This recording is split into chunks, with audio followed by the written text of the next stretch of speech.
Annisa Maharani Al-Zahra Maesa resmi dilantik menjadi anggota DPR RI termuda 2024 hingga 2029, Selasa 1 Oktober 2024. Wanita 23 tahun ini merupakan dapil Banten II berasal dari Partai Gerindra. Annisa merupakan putri sulung almarhum Desmond yang pernah menjabat sebagai anggota DPR RI selama 3 periode.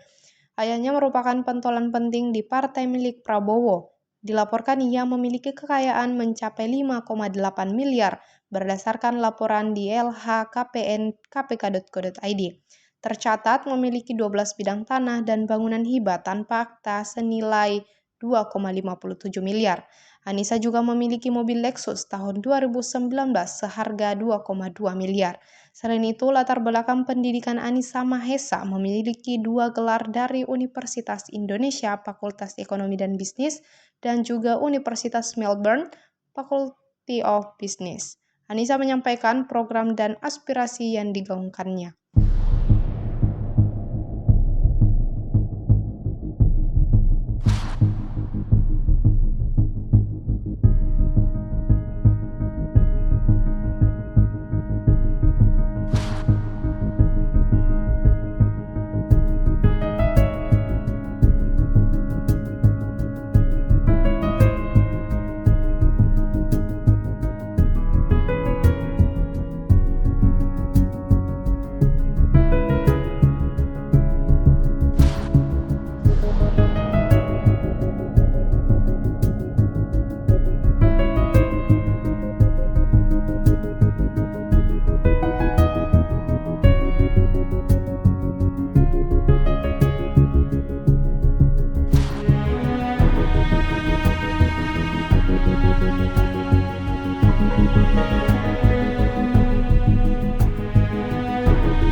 Download Tribun X sekarang, menghadirkan lokal menjadi Indonesia.